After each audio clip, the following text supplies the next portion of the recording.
They whispered, "Take it all," and I was standing in the doorway with an oven mitt still warm from the roast chicken. The words sank into me like cold water.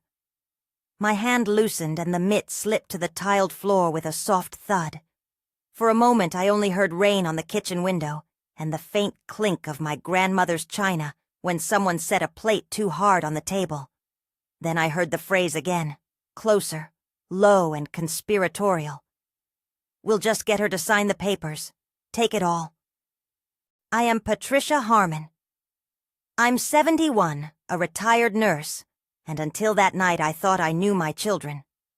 Widowed for 3 years, I'd kept the house where we raised them, the oak table where they scraped their elbows and learned to butter bread. I'd kept my routines, volunteer afternoons at the community clinic, a Wednesday bridge game, roasts on Sundays. My husband Tom had been meticulous about our paperwork. Folders labeled, dates stamped, a safety deposit box at the downtown bank. He liked order. I liked to think I did too. Our house in northeastern Ohio had the kind of light that made the hardwood floors look like polished honey in the late afternoon. I could tell you where every crack in the baseboard was, which drawers stuck in winter, which of Tom's old shirts still smelled faintly of his aftershave. That's the life I knew. That's the life my children grew up in. I never expected them to be the ones plotting over it. They were in the kitchen that evening, Michael and his wife Andrea on one side, Lauren and her husband Derek across from them. Voices lowered, leaning into the table like people sharing a secret they thought needed no witnesses. I had been upstairs folding a bath towel. I had planned on making roast chicken. Smell of lemon and rosemary was already in the house. I paused at the top of the stairs when the tone shifted. It wasn't a casual conversation.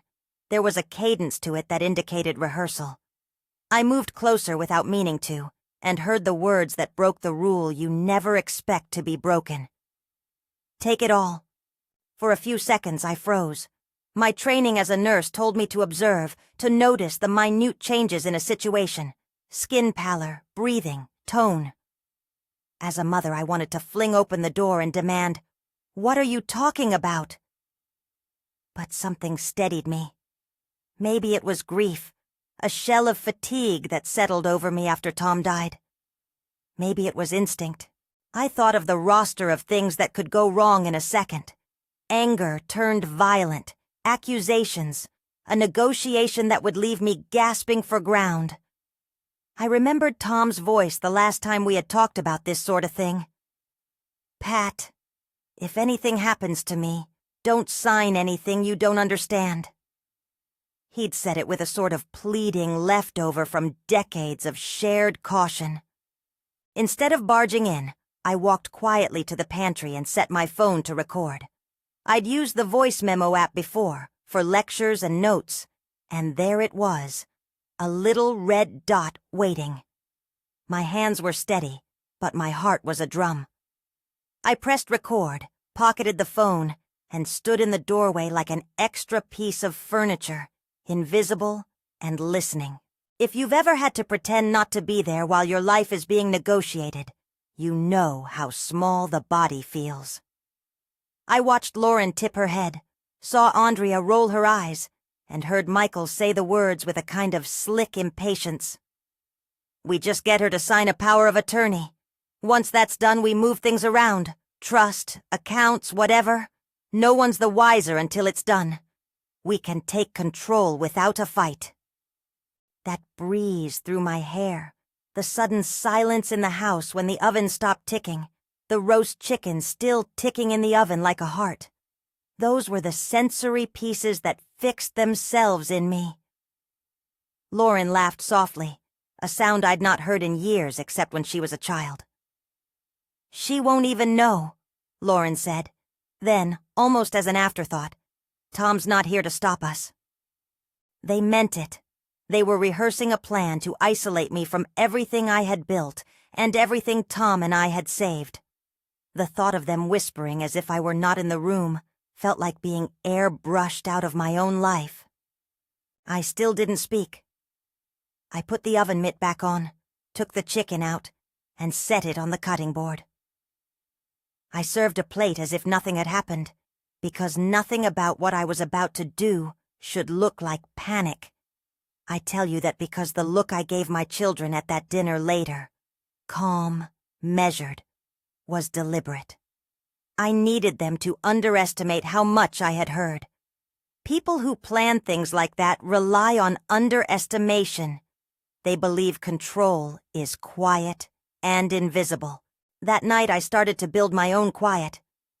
Before I go on, where are you watching from? Drop your state in the comments. There's comfort in knowing who's listening. I spent the next 24 hours moving in a way that felt both ridiculous and urgent. I inventoried our life in the same way I had for the community clinic's medication cabinet, slowly, methodically, and out loud. In the study, I pulled Tom's manila folders that had lived in the bottom drawer for decades. There were mortgage papers, deeds, statements from a municipal pension plan, a brokerage account printed on watermarked paper, and an annuity contract with numbers I'd avoided thinking about too closely after Tom died. I'd always known we had money. I had not known the size of the safety net until I really counted it. I made a list. Retirement accounts. One pension that came to roughly $2,400 a year. Social Security checks. A small but steady dividend portfolio. Market value just under $1.2 million at the last statement. And the house, conservatively appraised by Tom's friend Mark at around $480,000. There was a small vacation condo in a lake town, valued at about $90,000. I wrote the sums down on paper, and then, because I am a believer in redundancy, I wrote them again into the Notes app on my phone and emailed Dee the list to myself. I took photos of the account summaries and saved them in a folder protected by a passcode only I knew. I also opened the safety deposit box. Tom had insisted on a second key. He kept one. I kept one. Inside were the original deed, birth certificates, our marriage license, an old stock certificate for a company Tom had once believed would take off. It hadn't. And a slim folder of letters and final instructions he'd left in his handwriting. I made copies of relevant documents and slid the originals back where they belonged. I do not say this to instruct anyone else. This was my choice, made with urgency and a careful eye.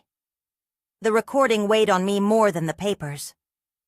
Listening back to snippets of my children's voices was like pressing your thumb into a bruise. Their tones were different in the playback. Michael sounded confident, a little slick. Lauren had a clipped laugh that now sounded practiced. Derek's voice carried an edge I hadn't heard before. Andrea. Oh, Andrea. I liked her once. She'd brought Michael to my birthday and remembered the exact recipe for Tom's lemon cake. In the recording, she spoke in practical shorthand. "We can change the beneficiaries after she signs," she said.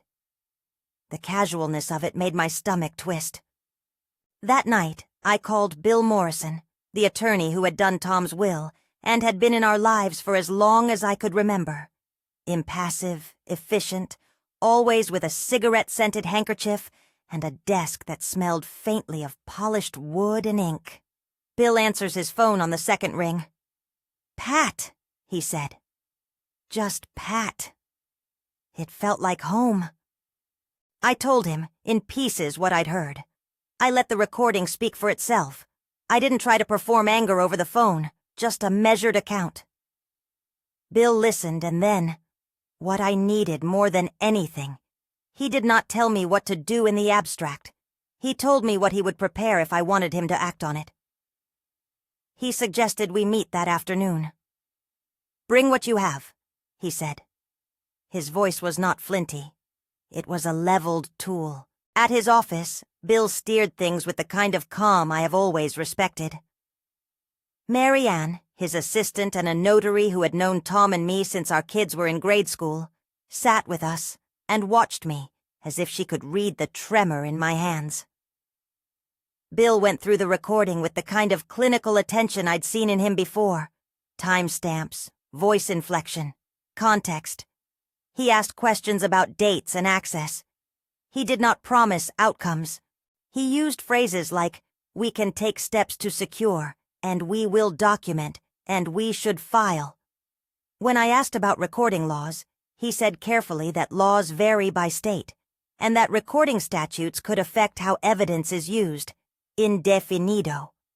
When I asked about banks freezing accounts if they suspected foul play, he said banks may place restrictions or flags while they investigate, indefinido. Those hedges mattered to me. He was honest about the unknown. We drew up a plan based on control and visibility. Collect everything. Create a new power of attorney, naming Bill as the agent for only limited purposes. Notarize a set of instructions to be kept with the trust documents. And, importantly, keep tracks of everything my children did after this point. Bill emphasized documentation, calls, messages, visits, any attempts to access accounts. He said we would notify the bank and the financial institutions that I was changing my authorizations, and that certain parties were no longer authorized to act on my behalf. He promised to prepare the needed paperwork and to meet with Marianne to notarize the documents as quickly as possible. Notice how I say "we" in that list. That's on purpose. I knew I didn't want to go into this alone.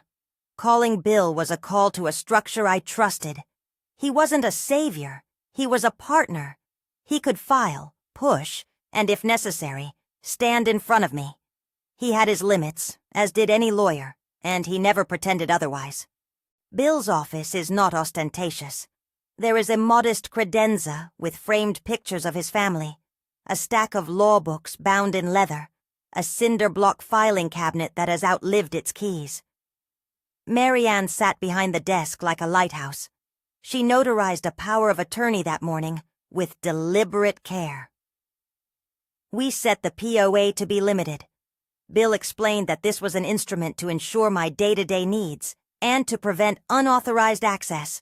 He also prepared trust documents that would allow me to move certain assets into a structure that required multiple signatures for withdrawals and changes.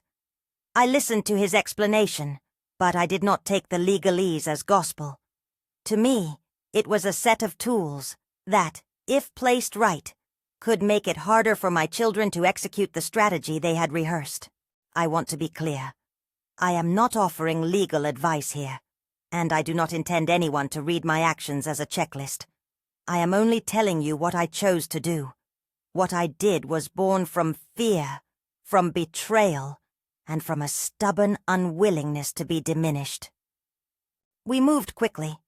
Bill called the bank on my behalf and asked them to note that any changes to accounts should require his office's written consent.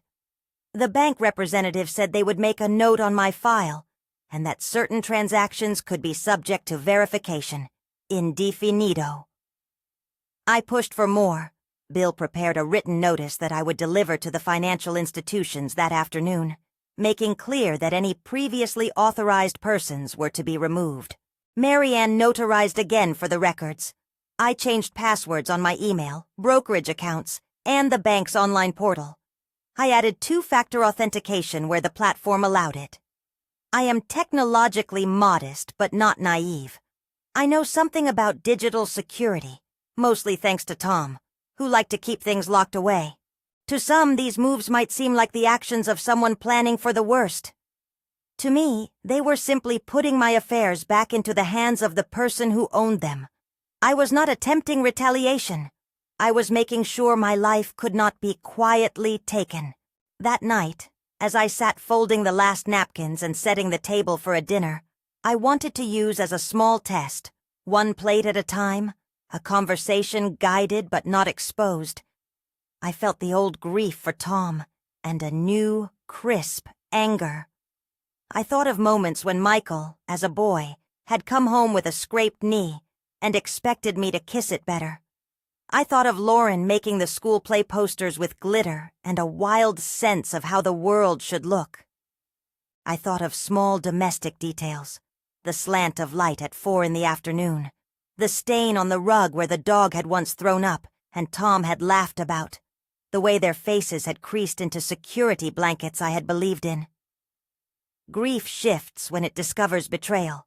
There is a moment when sorrow turns on a hinge and becomes action. I laid out the china Tom's mother had given us at our wedding. Thin plates with a faint roses pattern. The china needed to be used. There is dignity in habit, and I was not going to let them reduce my home to a courtroom. That's when the first escalation happened.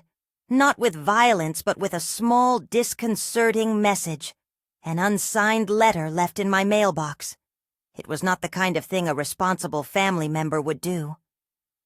The letter had neat handwriting and said in a tone that pretended to be caring that perhaps it would be easier for everyone if Patricia considered assisted living or a care facility. It was signed with a smudge rather than a name. The phrasing stung because it implied incompetence. It tried to preempt any defense by painting me as incapable of managing my own affairs. I took the letter inside, put it on the table between the candlesticks, and took a photograph. I filed it.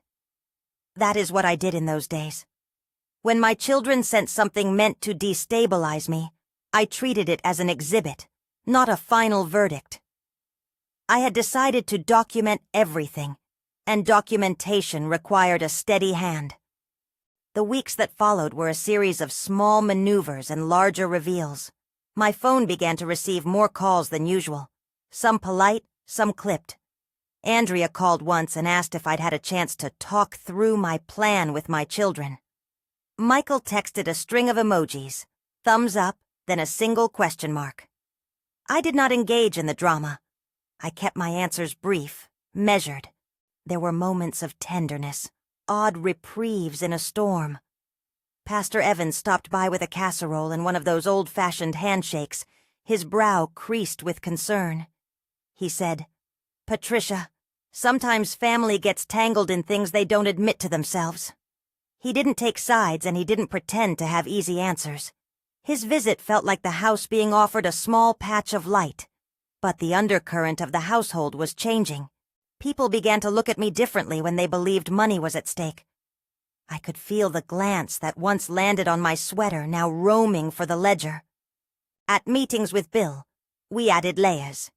He prepared a letter to the social worker at the county's Adult Protective Services office, explaining that I had been made aware of attempted financial manipulation.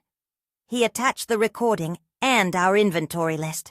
We filed a formal notice with the county clerk that I had revised my power of attorney and trust documents, and that any attempts to claim my incompetence would require proof. In those meetings, Bill was a buffer and a scribe, noting dates, filing paperwork, and reminding me to breathe. There is a peculiar kind of clarity that descends when you have to name, in public, what has been private. It strips away the soft euphemisms and puts the fact in the light. Someone near you is trying to take what you own. That kind of clarity is painful, but strangely precise. It lets you respond. One night, not long after we had tightened things up, I found a series of missed calls and a voicemail that had the cadence of someone testing a door. It was Derek, Lauren's husband, leaving a message that dragged at civility. "Look, Mom, if you just... let's talk. No need to make things ugly." The word ugly was a pressure point. It implied consequences for disagreement. I listened to the message twice, then saved it. Records are more than paper. They are an argument you can hold in your hand. A week later, I received a call from my bank.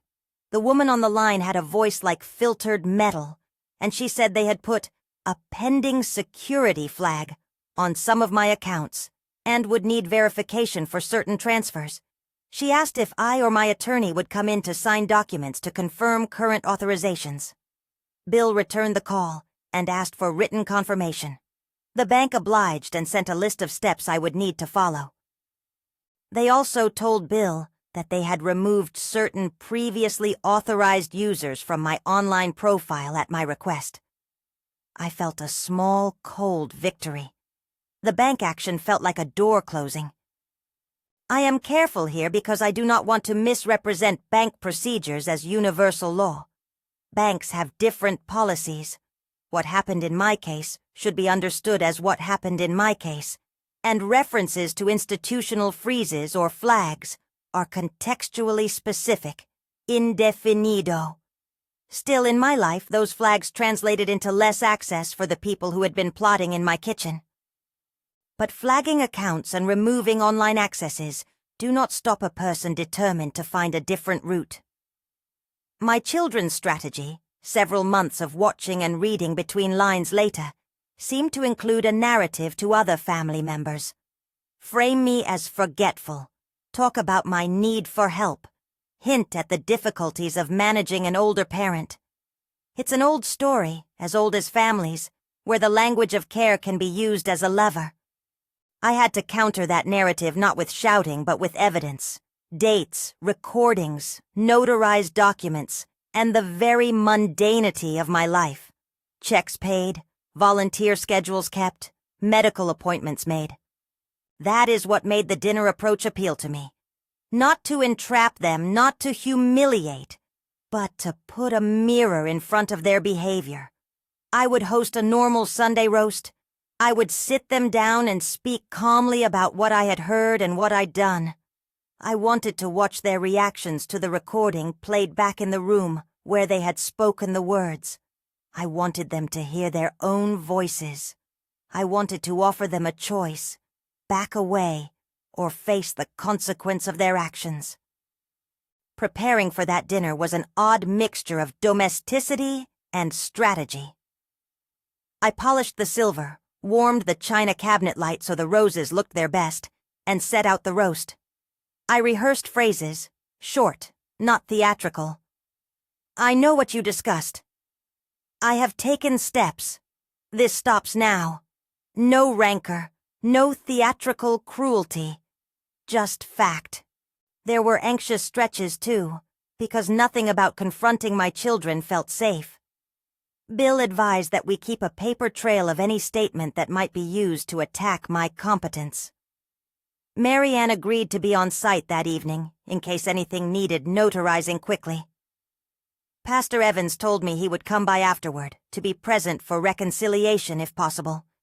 He said gently, "Sometimes truth needs a room." I liked that. I liked the idea that truth required a witness. The night before the dinner, I slept badly. I thought about Tom's laugh when he'd mispronounced a word and the way he used to hum when he was in concentration. I thought about the smallness and the size of the life we had held together. I thought about the thousands of little quiet choices that build a legacy. Grief is not a single point. It is a landscape you walk through. Betrayal is a river that appears across that landscape. You can try to swim it or you can build a bridge. I was starting to build a bridge. The house was quiet at midnight. I pad back downstairs to make sure the oven was off. The wind tapped the porch light. The rain had softened to a fine mist. I paused by the back door and noticed something strange. A shadow of a car in the street, headlights disappearing too quickly. I felt a prickle behind my neck and went to the window. There was no one there now, only the smear of wet leaves and the streetlight's halo. When I closed the curtains, I felt watched. It is an odd sensation because the watchedness is both a real observation and a sense of being conspicuous after you have objected to someone. Maybe it was paranoia. Maybe it was prescience. I locked the door, checked the deadbolt twice, and sat down with a cup of tea and the recording on my lap. My thumb hovered over the playback button, and for a long time, I only listened to the rain. The play of the next day would decide a lot. Would my children react with shame or escalation? Would they retreat, embarrassed by the recording, or would they double down and try to convince others I was not myself? There were so many possible outcomes and so little certainty. You cannot predict wholly how people will choose when threatened with exposure. What I knew for sure was that I no longer felt like a passive object in my own life. That kind of resolve grows from brittle places, wounded trust, fear, the quiet hinterland of grief, and becomes something that looks like moral armor. On the morning of the dinner, I woke with a plan and a heart that felt ready. I am not naive about the cost of boundaries. They hurt the people who expected to cross them. Sometimes the cost is necessary. Sometimes the cost is heavy. I had tried to give my children the benefit of honesty. I had tried to trust. That trust had been used as a convenience. I made the roast, laid the table, placed a small vase of daisies in the center, and placed the recording discreetly in my bag. I had no desire to be cruel. I only wanted them to know they could not do this in the dark. As the hour approached, guests began to pull into the drive. Michael's car was the first. He stepped out smelling faintly of whatever cologne someone thinks signals confidence. He hugged me in a way that now felt ritual, neither warm nor fully distant. Andrea followed, smiling like a socialite who knew the timing of appearances. Lauren arrived last, with Derek beside her, carrying a bottle of wine and an expression that tried on concern the way one might put on a coat. We sat down. For a moment, the meal was normal. Light conversation, the odd joke, a story about someone at the clinic. My hands had a quiet steadiness.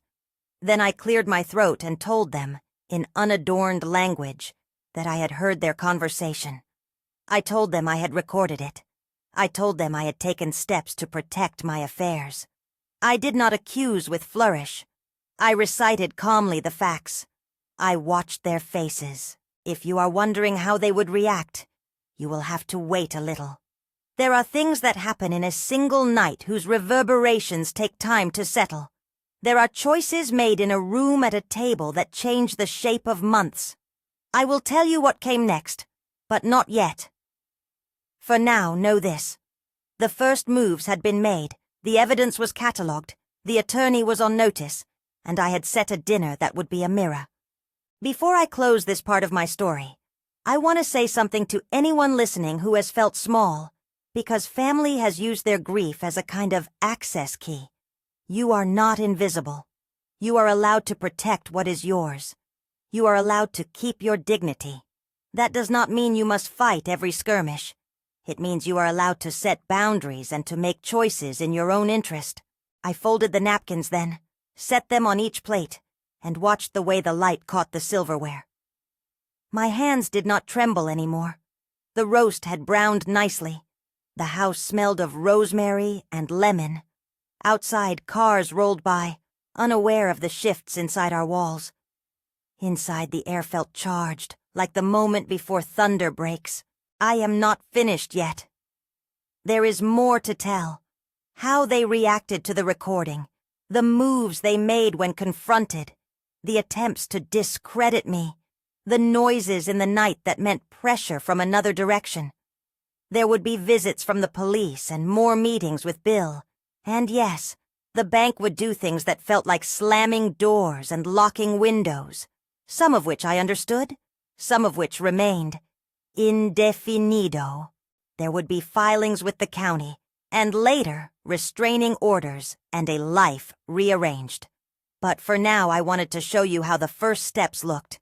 Not dramatic, not showy, but precise and purposeful. I wanted you to see a 71-year-old woman in an ordinary house in Ohio who, when confronted with betrayal, decided to gather proof and take measured steps. I wanted you to know that the quiet of a kitchen can contain plans both benevolent and sinister, and that sometimes survival begins with simply listening. When they started talking that night, they thought I was a listening wall. They did not know I was preparing a record. They did not know I had promised myself, as I set the oven mitt down, that I would be nobody's mark. There are moments when a life forks. Standing in my kitchen with the phone in my pocket, hearing, "Take it all," I realized I could let them, or I could fight in the only way I knew. Documentation, witnesses, a lawyer, and the immutable truth of paper and sound. That is where I began. When I put the phone back in my bag and set the roast aside, I felt an odd quiet settle over the table. The clink of silver, the soft scrape of napkin folds, the pale light on the roses of the china. Those ordinary domestic noises suddenly sounded like a jury clearing its throat. I told them plainly that I had recorded what I'd heard. I told them I had copies of the accounts and the deeds. I told them Bill had been informed, and that the bank had been given written notice removing anyone previously authorized to act on my behalf. I watched the meals cool on their plates. Michael's face went from a practiced smile to something raw. It didn't happen all at once. It was a slow erosion. Andrea's hand rested on his forearm like a damp cloth. Lauren's eyes narrowed. Derek shifted in his chair, the way a man does when a plan is upended and he is recalculating. "Patricia," Michael said, and the way he said my full name made me remember every bedtime story I had read in a voice that used to make monsters tiny. How did you get this?" He sounded like a prosecutor trying to find a weak point in the case before it had even been presented. "I was there," I said. "I heard you. I recorded it. I have my paperwork." I kept my voice even. I did not want the room to be about theatrics. I wanted it to be about fact. Lauren's laugh was brittle. "You tricked us," she said. "You set us up." "No," I said. "You told each other how you'd take it." That set her off in a way I had not expected. She slammed her hand on the table hard enough to make the salt cellar tremble. "You always thought money was everything, didn't you?" The accusation was thrown like a stone. I felt something in my chest that was not grief and not anger at first, more a kind of exhaustion from years of small misunderstandings that had never been cleared. "I thought family was everything," I said. "I thought trust was everything. I was wrong." Michael lurched forward in his chair. "You can't do this," he said, voice thickening. "You can't just cut us off. What will people think? It's humiliating." "What will people think?" I repeated softer. I thought about that. I thought about what people think when a widow is gently pressured into signing papers. I thought about what people think when children walk out with a parent's life in their pocket. I thought about Tom's last words. My throat tightened for a second, and I swallowed it down. It's not humiliation I am thinking of. It's my life. Derek stood then, too quickly for me to breathe easily. "This is ridiculous," he said. "You're making accusations without proof." I reached into my bag and, without a tremor this time, took out my phone and a printed copy of the list I had emailed myself. I set the phone on the table, pressed play, and let them hear themselves. The clip was short, barely a minute. Their voices filled the dining room like a stain. The recording was grainy, human, unvarnished. Michael's tone as he explained the power of attorney. Lauren's soft laughter. Andrea's practical line about changing beneficiaries. There was a silence like a hand clapped over a chest. For a second I thought one of them might cry, or apologize, or fall into the kind of remorse I had hoped would come. Instead, Michael's face flushed, and he barked a laugh that was too loud for the room. "You recorded us without telling us," he said. "That's a violation." "It felt like the only way to be sure," I answered. I didn't want to be told I was imagining things. Andrea tried to reach for the phone, but I caught her hand in midair with a look that said, "Leave it." The smaller dramas of the moment were obscene to me. The idea that my own children would make me small and then be surprised when I stood up. They left that night with the kind of wounded grace that people show when an undercarriage is broken. Michael's parting line, "We're going to make sure you get the help you need," hung in the hallway like a draft. It was the phrase that suggested a different weapon, calling in professionals, doctors, concerned neighbors, the whole apparatus that can be marshaled to create a public narrative of decline. The first week after the dinner was a slow-motion push and pull. I began to receive notes and messages that pretended to be gentle, but carried a lever. "Maybe a care manager could help," Andrea suggested in a text that started with a heart emoji and ended with a question mark heavy as iron. Lauren's messages were clipped. Derek's alternated between pleading and thinly veiled threats. I saved them all. Then came the night the car pulled up again, the one I had seen months before in the rain. It was after midnight, a month after the dinner. I woke to the sound of the back door handle being tried. I knew the tone of our lock now. I could tell whether it was a mailman or a neighbor's laugh. The handle rattled twice and stopped. I sat up and felt the same prickle I had felt the night before the dinner. This time I did not go to the window. I picked up the phone and hit a number I'd come to know too well, Bill's, and his first words were, "Pat?" We did not waste time. I called the police. I stayed on the line while they drove over. The porch light was on. The house smelled faintly of the pot roast I had parceled up for lunches. The china cabinet glowed like a small altar. There was a smear of mud on the welcome mat and a strip of fabric snagged on the latch. When Officer Ramirez arrived, young, steady, smelling faintly of coffee, she took notes, spoke in the calm, measured tone of someone who sees frightened people and knows what to do. She left us with a promise to patrol the neighborhood that night. There is a peculiarity to the moment when you realize your home is being tested. On one hand, you feel exposed in a way you cannot remember feeling since Tom died. On the other, there is a kind of fierce clarity, the borders of what belongs to you and who respects those borders. That night I slept with the television on and the recording clenched in my hand like a rosary. The attempts escalated. There were more calls, some from unknown numbers, 2 from numbers that had been used to spoof the bank's customer service. One evening, a man came to the door claiming to be from a social services agency and asked to see my paperwork for a routine review. He left when I said Bill was my attorney and that I would only speak with verified officials. I photographed his car license plate and gave it to Officer Ramirez. Derek left a voicemail that sounded like a negotiation and not an olive branch. "We can make this easy," he said, "or we can make it ugly." That last word was a pattern. It meant pressure. It meant threats dressed as possibilities. It meant someone was testing whether I would blink. At Bill's suggestion, we filed a report with Adult Protective Services. We attached the recording and the inventory. Bill called it a formal notice of suspected financial exploitation.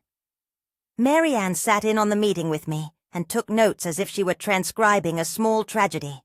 The social worker, a woman named Claire, had a soft voice and a sharp mind. She asked questions about my daily routines, how I paid bills, whether I left the house alone.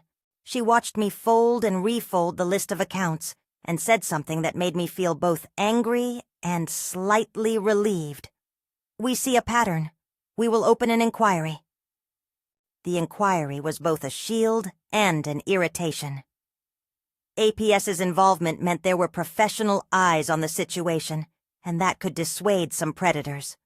But it also meant forms, interviews, and explanations, a kind of public caretaking I had sought to avoid. I answered every question.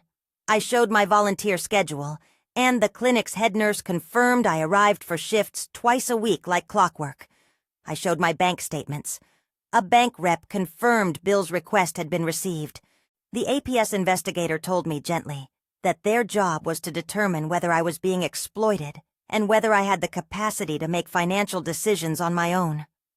The implication that I had to prove my competence stung, but I understood why they had to ask.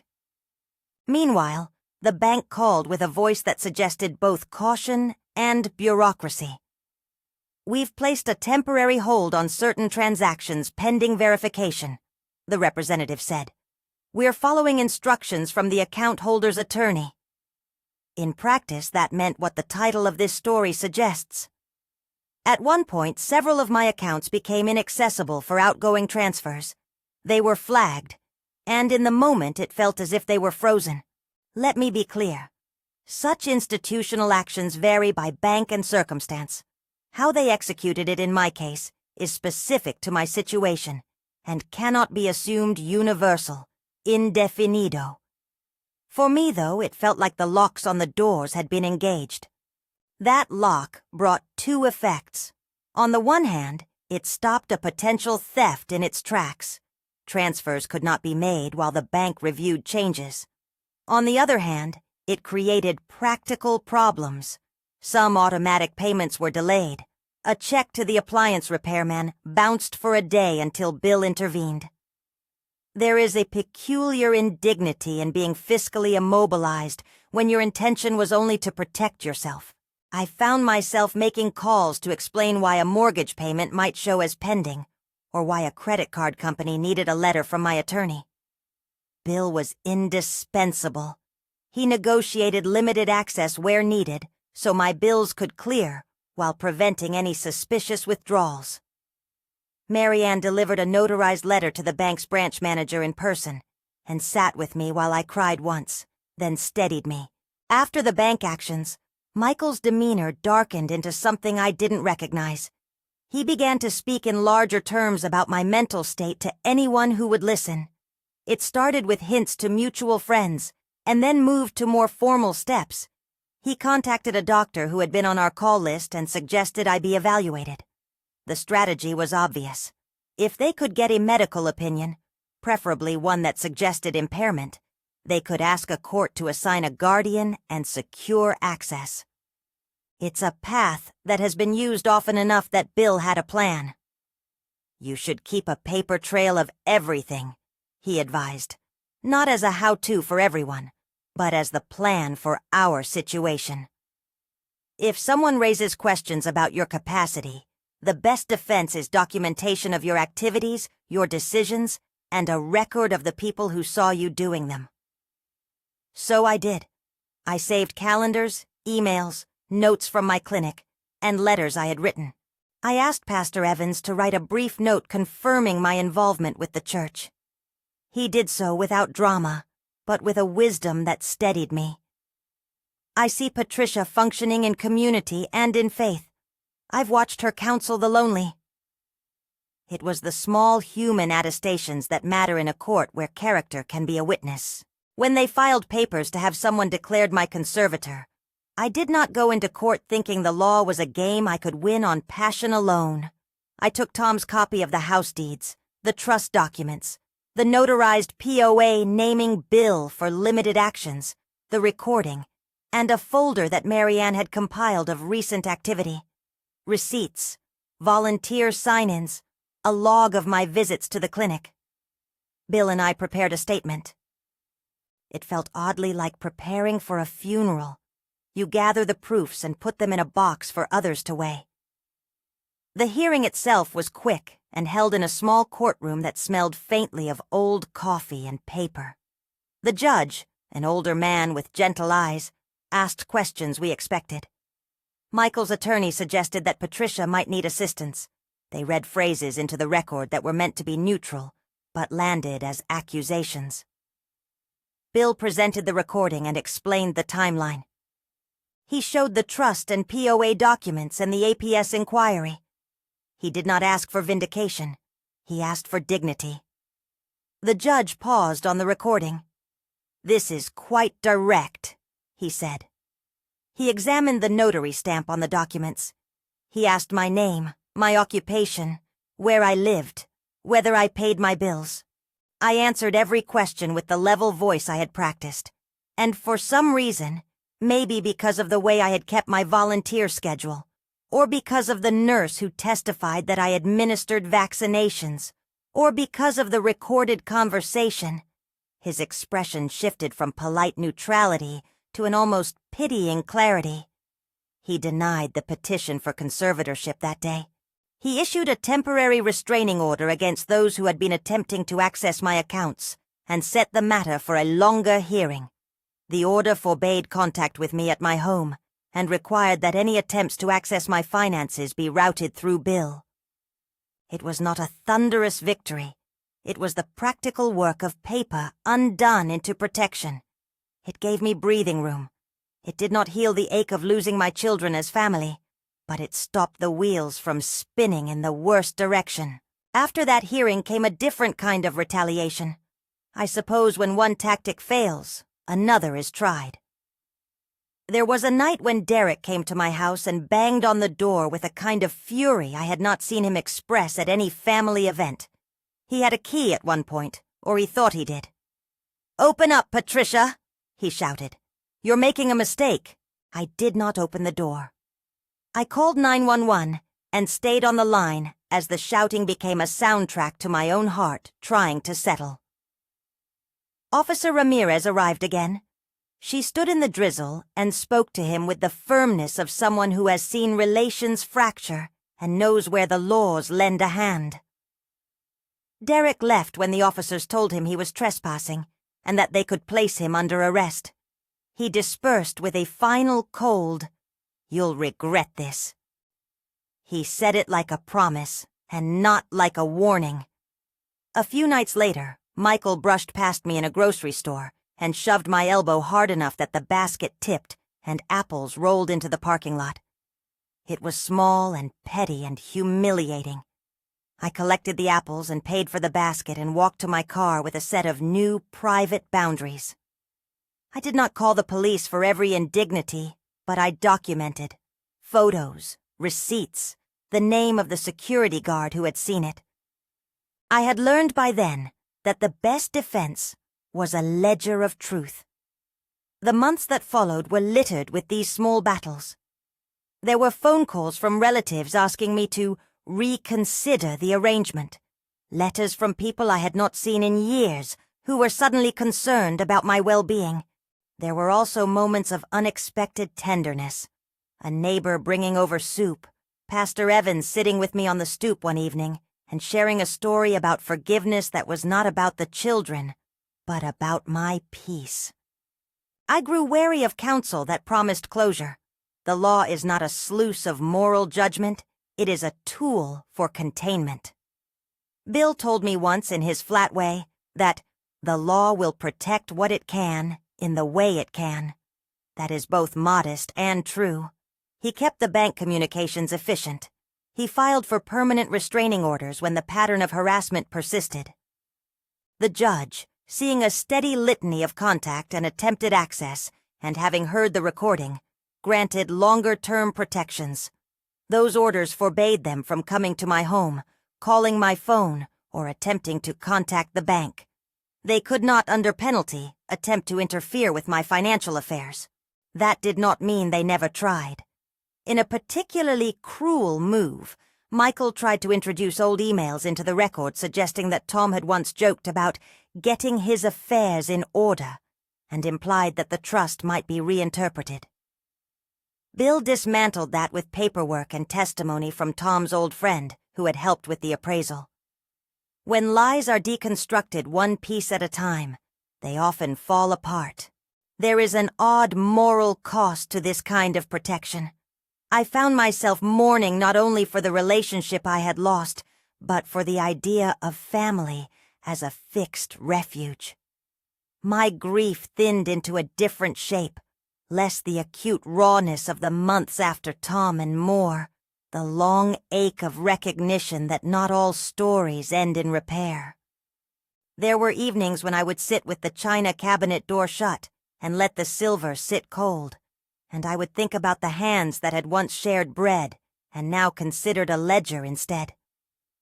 But there were other evenings, brighter ones, when I unpacked the boxes into my new condo and hung pictures in a room that tasted of salt air from the nearby lake. The decision to sell the house was among the heaviest I ever made. That old house was full of living and ghosts. It was where the children's swings had been bolted into the maple, where Tom had carved initials into the dining table. Selling it felt like a final folding of a life. Yet it was also a relief.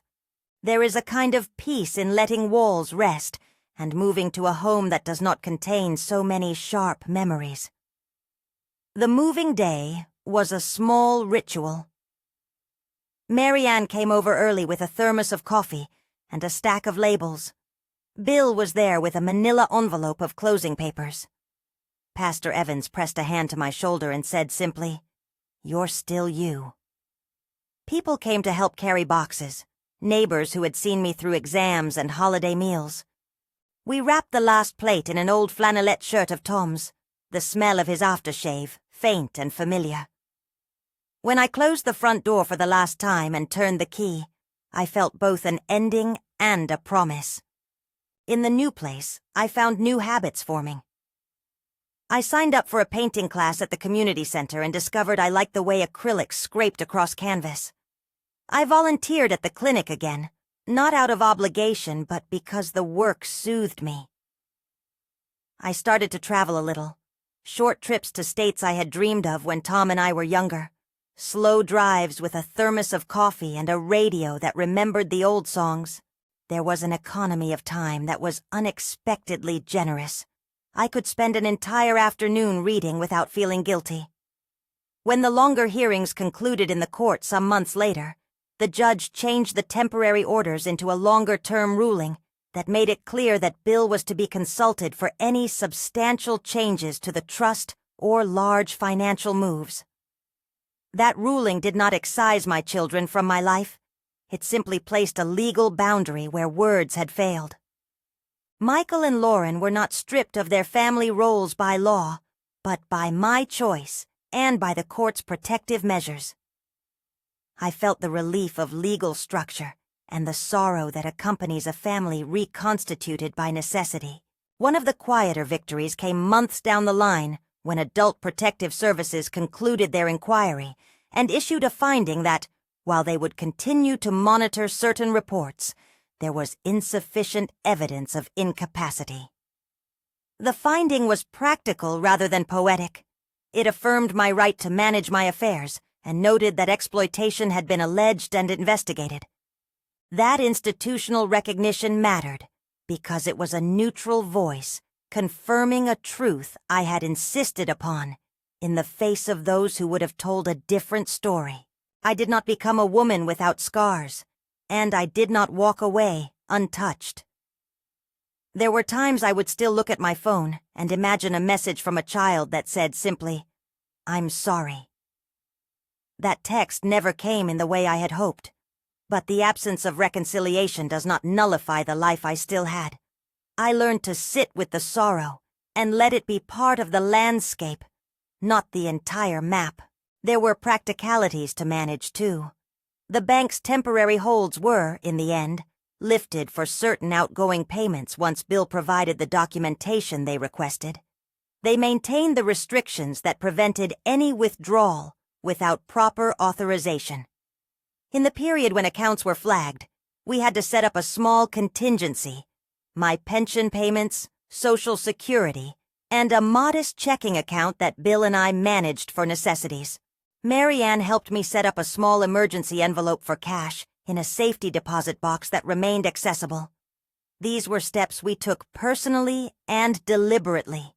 They are not prescriptions for everyone. They were what worked for me in that sequence of events. The emotional cost of the whole affair has been the most enduring lesson.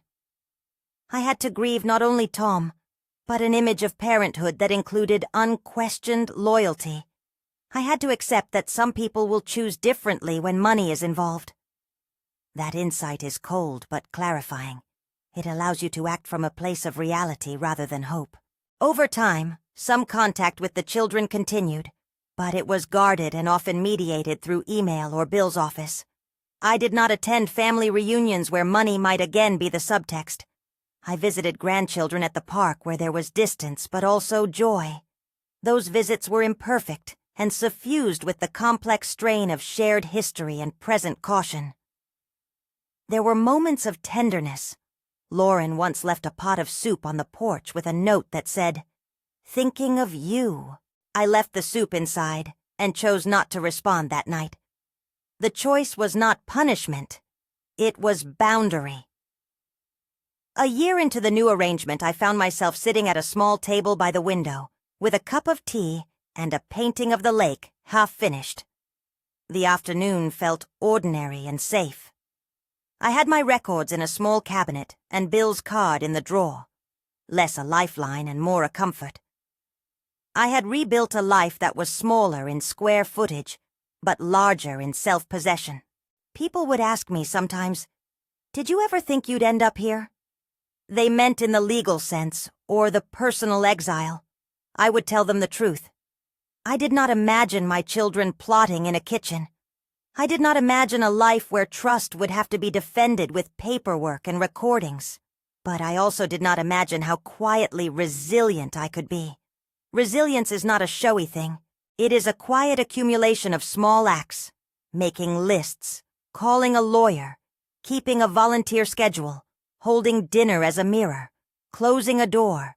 It is the slow accrual of a life that refuses to be stolen. If you are watching and you recognize a piece of this story, if you have felt that prick in the back of the neck, or found yourself wondering if the people who say they love you might one day whisper, "Take it all," I want you to know one fundamental thing. You are allowed to protect your life. That sentence is not a how-to. It is a permission. You may seek counsel. You may document. You may ask for witnesses. You may also feel the pain of a family that has chosen differently. Both things can be true. I do not end with a triumphant chest thump. My life is not a story of poetic justice. It is instead a story of steadiness. I found safety through paperwork and presence, yes, but also through the small, ordinary things that make a life worth living. A painting, a volunteer hour, a cup of tea on a rainy afternoon, the knowledge that I have friends, a pastor, an attorney who will speak when necessary, and a community that sees me for what I am. As for them, Michael, Lauren, Derek, Andrea, their lives moved on in ways I cannot control. Legal boundaries made certain practical actions impossible. The court's orders and bank flags meant they could not quietly drain what my husband and I had built. That protection did not heal the wound between us, and perhaps it never will. Some bridges can be mended. Some are replaced by paths that travel different directions. I still miss Tom in crystalline ways. Sometimes I set the table for two out of habit, and a reflexive ache opens. But the ache has a companion now, a steadiness that is not brittle. I can sit in the sun in my condo and watch the lake, and know that the life I have is mine to steward. I am older. I am cautious. I am, above all, present. If there's one thing I would ask you to take from this, it is simple and small. Listen to the quiet alarms of your life. If something feels wrong, document it. If someone treats the language of care as a lever, do not mistake it for love. And when you are forced to choose between the illusion of family unity and your safety, you have permission to choose peace. I am nobody's victim. I am Patricia Harmon, 71, a retired nurse who learned how to hold a different kind of boundary. I have sold the house. I have a small studio by the lake, and on good days, I paint a sky that looks like forgiveness. Soft, not demanded, given when it is willing. If my story moved you, or if you know someone who needs to hear it, subscribe and share this video. Tell someone where you're watching from in the comments below. The small thing of knowing who listens has been a comfort to me in dark times. Thank you for sitting with me through this.